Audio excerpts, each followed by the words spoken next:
Kamusta na nga po mga master at sa videong ito ay atin ang ipagpapatuloy na gisahin ang chapter 83 at 84 sa manhwa series ng Ranker's Return. Kaya't atin na nga pong agarang umpisahan. Binalot nga ng katahimikan ang nasabing silid at buwat ng ang lahat ng mga naroroon ay hindi inaasahan ang nasabing klase ng proposal mula sa New World Guild. Hanggang sa mas minabuti nga nitong si Kerry na basagin ang katahimikan sa pamamagitan ng pagtatanong kung papaano magiging patas ang hatian ng mga pabuyang makokolekta para sa mga guild na tatanggapin ang kanilang alok. Diretsahang sinagot naman ito ni Kim Seok-jong na kung sino ang makakakuha ng pabuya ay maaari na nila itong angkinin sapagkat hindi ba't ganoon naman ang kaparaanan at sistema sa kanilang mundo. Mas minabuti namang linawin nitong si Kang Junggu ang naging pahayag ng kanilang guildmaster. Aniya, sa panahon ng pagsasagawa ng misyon, ang anumang bagay at item na makokolekta at mahanap ng bawat guild ay magiging kanila ng pagmamay-ari. Samantalang ang pangwakas na pabuya na magmumula naman sa emperador ay kanilang paghahatian batay sa magiging partisipasyon ng mga ito sa main scenario quest. Nakontento naman etong babae sa klase ng kondisyon na kanilang inilatag, kung kaya't pumayag nga itong maging kanilang kaalyansa at ganoon nga rin ang naging kasagutan ng lahat ng mga individual na naroroon. Nalubos na ikinatuwa nitong sina Kim Seok-jong at masayang inilahad na aasahan nga daw niya silang lahat para sa magiging partisipasyon. Matapos ang naturang pagpupulong ay makikita naman natin etong binata na marahang naglalakad habang nagninilay-nilay sa kakaibang aksyong isinagawa nitong New World Guild. Maya-maya pa ay tinawag nga ang kanyang atensyon nitong lalaking nasa isang sulok at marahang umiling ito ng ilang minuto para siya ay kausapin. Agad naman siyang nakilala nitong si Yunwo bilang si Liu Shay na matalik na kaibigan nitong hambog na guildmaster ng ISIS na minsan na niyang tinalo sa nakaraan.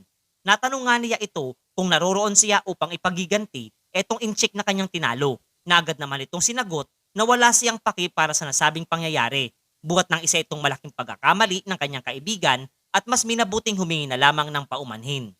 Tinanggap naman ng binata at planong agaran na siyang umalis sa naturang lugar, subalit pinahinto naman siya nitong si Liu Shay at inilahad na mayroon nga daw isang individual na naghahangad na kausapin etong si Alibos at ang pangalan nito ay Lud.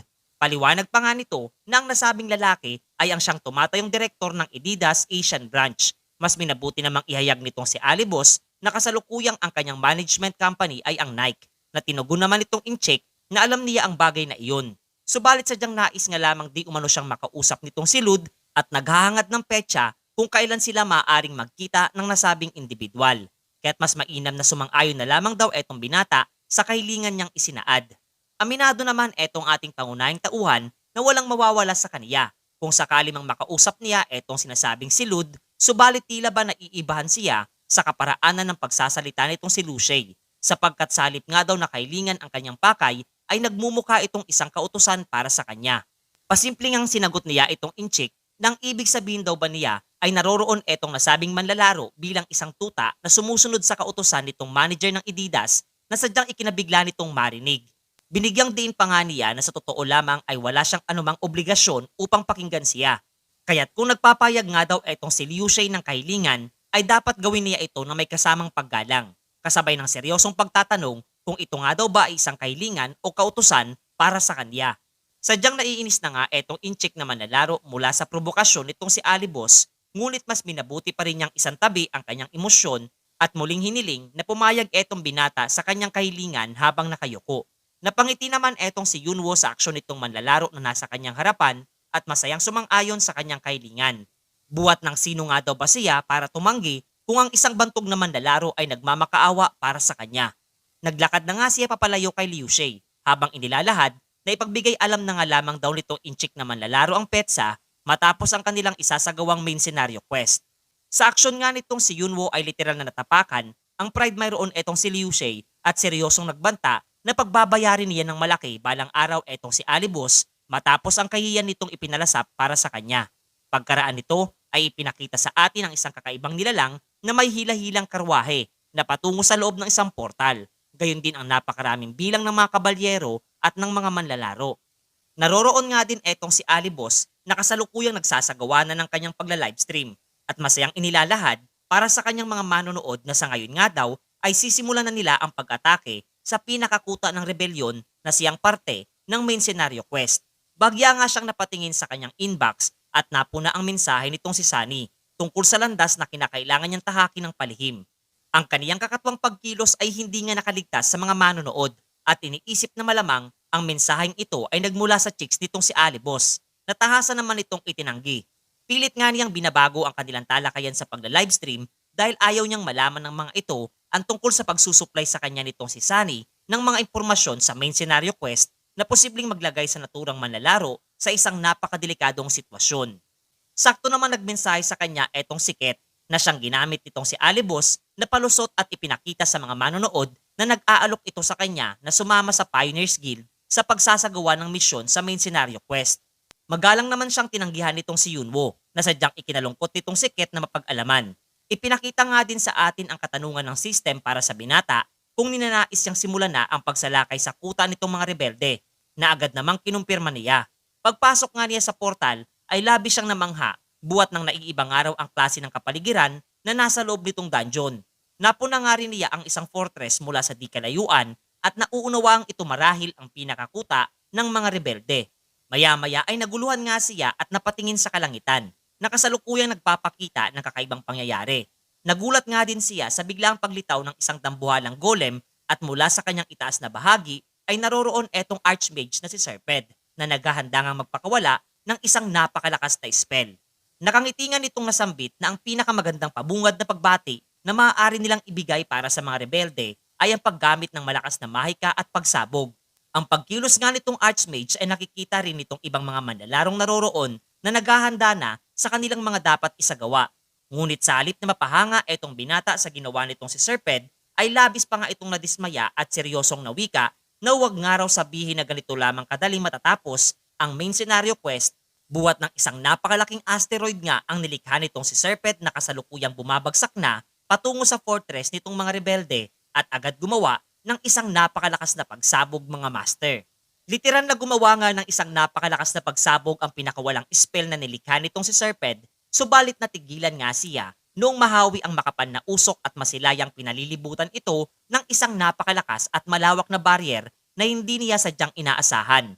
Ngunit dahil nga sa lakas ng impact na nalikha ng nasabing pag-atake ay makikitang dahan-dahan itong nawasak at mayabang na isinaad nitong archmage na ito nga raw ang kanyang orihinal na plano na pinagdududahan naman nitong ating pangunahing tauhan. Ang nasabing pag-atake nga ay nadama din ng impact sa loob nitong fortress at ating masisilayan ang isang rebeldeng naroroon na marahang inilalahad sa kanilang bossing ang pagkawasak ng kanilang barrier na dulot nitong mga mages ng imperyo at hindi rin magtatagal at magsisimula na nga raw silang atakin nitong napakaraming mga manlalaro. Napaisip nga ng malalim etong general na hindi pa pinapakilala at seryosong isinaad sa kanyang tauhan na malamang ang may abilidad na gumawa ng ganitong klase ng lakas ng mahika ay iisang magician lamang ang pumapasok sa kanyang isipan at itong araw ay ang archmage na si Serped. Nauunawaan nga daw niyang posibleng hinahangad na nitong emperador na si Alexander na tuluyang wakasan na ang isinasagawa nilang rebelyon. Kung kaya't muli niyang inatasan ang kanyang alagad na pakawalan na ang kanilang mga itinatagong alas at ang tinutukoy nga niya dito ay etong mga undead. Plano nga nilang dagdagan pa ang kanilang puwersa sa pamamagitan ng paglikha ng mga panibagong undead na tauhan mula sa hanay ng mga kabalyero ng imperyo. Gayon din hanapin nga raw nila etong si Alexander at kung magtatagumpay nga raw sila ay tiyak na mauunawaan nitong kasalukuyang emperador kung sino talaga sa kanilang dalawa ang nararapat na umupo at magmay-ari ng trono sa imperyo. Pagkasaad nga niya ng nasabing pahayag ay agad naman itong tinugon ng kanyang alagad at sinimulan ng buksan ang pinakatarangkahan nitong fortress at do'y masisilayan ang hindi mahulugang taktak sa dami ng mga undead na naghahanda ng harapin ang buong puwersa ng mga kabalyero ng imperyo at maging mga manlalaro. Hindi naman natinag ang kalooban nitong puwersa ng imperyo at etong kanilang tumatayong commander ay malakas ngang isinaad na kanila na nga raw pupuksain sa ngayon ang rebelyon kasabay ng pag-aatas sa mga kabalyerong naroroon na simulan na ang kanilang pag-atake. Ito nga rin ang hinihintay na hudyat nitong sina Kim Seokjong para kumilos na hindi nga maitago ang pananabik sapagkat malamang na magiging nakakaaliw nga daw ang misyong ito para sa kanila habang ipinapakita din sa atin na sa kasalukuyan ay kasabay din nilang kumilos na ang iba pang mga guild na kanilang kaalyansa mula sa iba't ibang direksyon ng fortress. At tanging makikitang eto lamang si Alibos ang magsasagawa ng solong pag-atake. Habang abala na nga ang lahat sa pagsugod patungo sa fortress ay naguguluhan naman ang kanyang mga manonood sapagkat itong ang ating pangunahing tauhan ay nananatili pa ring nakatayo at hindi umaalis mula sa kanyang pwesto.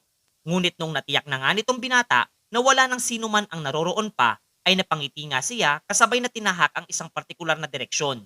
Naging mapagmasid nga siya sa kanyang paligid at iniisip na ito ang itinurong direksyon sa kaniya nitong kanyang impormanteng si Sunny. Hanggang sa maya-maya ay nabigla nga siya nung may isang kamay ang tumapik sa kanyang balikat mula sa likurang bahagi. Naging alisto nga siya at mabilis na ginamit ang kanyang half sword at inatake etong individual na nasa likuran niyang bahagi, kung saan ay agad naman niya itong nakilala na walang iba kundi eto mismong si Sunny. Humingi naman ng paumanhin etong binata sa pagkilos niyang isinagawa at ipinakilala sa kanyang mga manonood na itong araw individual na nasa likuran niyang bahagi na nagtatago sa likod nitong malaking robe ang kanyang impormante at tinawag siya sa alias na Jenny. At hindi nais ipabatid sa mga ito ang kanyang tunay na pagkakakilanlan. Dagdag pa nga nitong binata na itong kanyang impormanteng kasakasama sa ngayon ay ang nag-iisang manlalaro na kabilang sa puwersa ng mga rebelde at do'y kanila nang napagpasyahan na simulan na ang kanilang lihim na pagpasok na isasagawa. Dumaan nga etong dalawa mula sa mga lihim na lagusan at matagumpay na nakapasok sa fortress. Gayon din na iwasan ang pulutong nitong mga undead. Hanggang sa kanilang ang napuna mula sa dikalayuan ang isang miyembro ng rebelyon na agaran namang nakilala nitong si Sunny. Aniya, itong araw ay isang commander sa hanay ng mga rebelde na nagngangalang Held.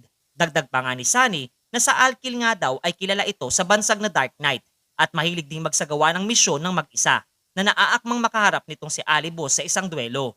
Mas nanabik naman etong binata na mapag-alaman na gumagamit din etong nasabing commander ng dark element katulad niya, kasabay ng pag-atas dito sa kanyang kasamahan na manatiling nakatago muna mula sa kanilang pwesto, habang mas minabuti nga niyang tahakin ang kinaroroonan nitong si Held. Agad namang nadama ang kanyang presensya nitong nasabing commander at matagumpay na nadepensahan ang kanyang likurang bahagi mula sa sorpresang pag-ataking isinagawa nitong ating pangunahing tauhan. Ayon pa nga sa binata na ganito nga raw ang inaasahan niyang reaksyon mula sa isang nagtataglay ng mataas na pwesto sa hukbo ng rebelyon. Habang eto namang si Held ay hinangad na malaman ang kanyang pagkakakilanlan kasabay ng pagpapatalsik sa binata patungo sa dikalayuan. Napangiti nga siya kasabay ng pagtatanong dito kay Held kung makikilala nga daw ba siya nito kung kaniyang sasabihin na siya nga daw ang nag-iisang disipulo nitong duke na si Lebron. Patuloy namang naguguluhan itong kanyang kaharap kung papaano siya nakapasok sa loob nitong fortress at etong kabalyerong si Lebron ang kasunod ng emperador na kanilang pinaka-target. Kaya't kung naririto nga daw ang kanyang disipulo ay malamang na naroroon din sa ngayon ang nasabing kabalyero na dapat nga raw agad malaman nitong kanilang general. Agad na nga itong kumilos at nagsagawa ng kanyang pag-atake na nadepensahan din itong binata at kapwa nagpakawala ng kanyang ganting atake gamit ang Crescent Moon Cut na direktang tumama dito kay Held na agad ininda ang dulot nitong pinsala. Do'y naunawaan nga nito na hindi basta-bastang manlalaro ang nasa kanyang harapan at ayon pa nga sa kanya ay hindi niya inaasahang gagamitin niya ang kanyang pinaka-natatanging abilidad para lamang sa isang pipitsuging disipulo nitong kabalyerong si Lebron. Binalot nga ng itim na aura ang kanyang katawan na talagang ikinabiglang masilayan nitong si Yunwo kasabay ng mabilis nitong pagtahak sa likuran niyang bahagi at kapamuling gumawa ng kanyang pag-atake. Magkaganoon man ay tanging isang after image lamang ang kanyang tinamaan. Buhat ng matagumpay ng nakalayo mula sa kanyang kinaroroonan itong ating pangunahing tauhan na sa ngayon nga ay pinagpapawisan na ng malamig buhat ng hindi niya lubos inaasang kapwa nagagawang gumamit nitong si Held ng skill na Heavenly Dark Steps mga master.